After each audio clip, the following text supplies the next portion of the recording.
These are dirt up here. Sorry. And they always had it done out of the corner. Oh, yeah, yeah. It's built the same way. Which battalion? Must have been 175th. I went in the foot. A lot of them.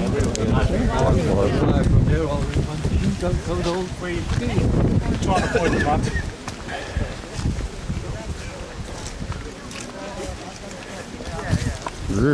Yeah, I hit the mud. This is where we found the live rounds. Yeah, that's right. Maryland crab.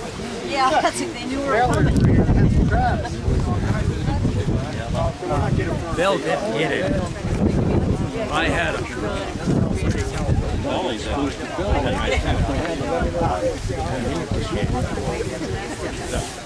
Casey didn't run out of the way. I know you're going to kill me, but make sure. Yeah, okay. Well, I've got my combat boots on. Okay. Right.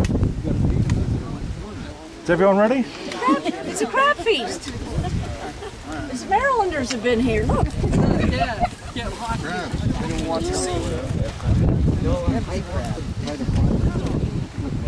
Right. You know what you're taking a picture of. Crab claw. So, Company B, 1st Platoon of Company A, and the heavy machine gun platoon have moved forward 200 yards that way. Excuse me. Are they on either side of this road or the field going up, advancing? There will be. On the field. Yeah.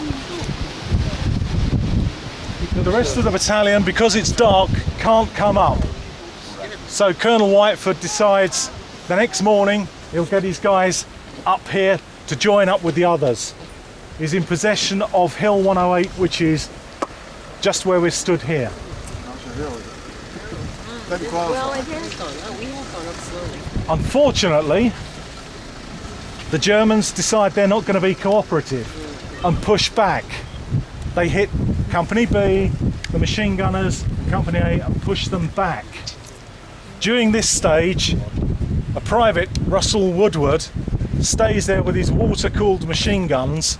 You've seen them, they're the First World War, slow fire, and he covers the rest of the company pulling back. The rest of the battalion is coming forward and is being shelled. How are the Germans able to bring such exact shelling in on the American positions? Any ideas? Forward observers, but yes, you're right. They themselves have just pulled back 200 yards, so they know that's 200 yards. So they're able to bring the shells exactly in on the American positions. Besides, they were very good artillery also, and mortar reactors. That's right. And that's why, in that sunken lane there, behind you, is where a large proportion of the 1st Platoon Company A got chopped up by machine gun fire coming this direction. The commander, William Harris, could be heard screaming and shouting with his men being machine gunned by the rest of his platoon who are on the other side of this hedge here. But there's no way they could get to them to give them help. Think how distressing that must be, hearing your buddies being killed and you can't do anything about it. Steve, what time of day was this? This would have been probably about 11 o'clock on the 17th. Oh, sorry, the 18th. So at the moment, we can start going into actual dispositions of units. We've got Company A across here, Company C curving back to the left, and Company B pulling back to the right. The Germans are now beginning to push in on all fronts. At this stage, people start to notice that the radios aren't working. And it gets to be a bit of a panic because they're no longer in contact with the artillerymen. The artillery is one of the queens of the battlefield.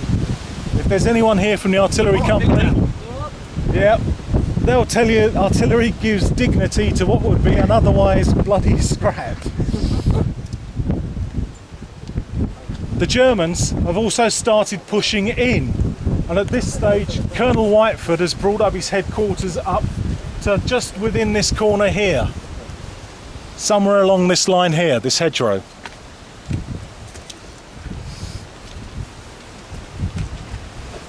At about 3 o'clock in the afternoon, Colonel Whiteford, who himself has already been wounded slightly, I believe it was a shell fragment in the side, perhaps one of the family can confirm that, Right. Yep. was wounded. He was going around making sure that his men were fighting as hard as they could. He was described as having been in everyone's foxhole at some stage of the weekend, the battle. They're pushing in, and at one stage, probably about 3-4 o'clock in the afternoon, they can hear, the Americans can hear vehicles down the road. Something tracked, maybe a self-propelled gun, a tank. They have a quick check round to see what they've got, and they've got one bazooka with 2 rockets left. Now, perhaps Bill or Steve Melgoff can explain what they've been doing to their bazookas, because there should have been quite a few of them, but that's another matter. And at this stage, the Germans decide to send forward a Polish-speaking soldier. One of the companies finds that they've got a Polish miner who can speak. And there's a conversation between the two lines, the Germans to the Americans, to which the Germans say, "We've got you surrounded.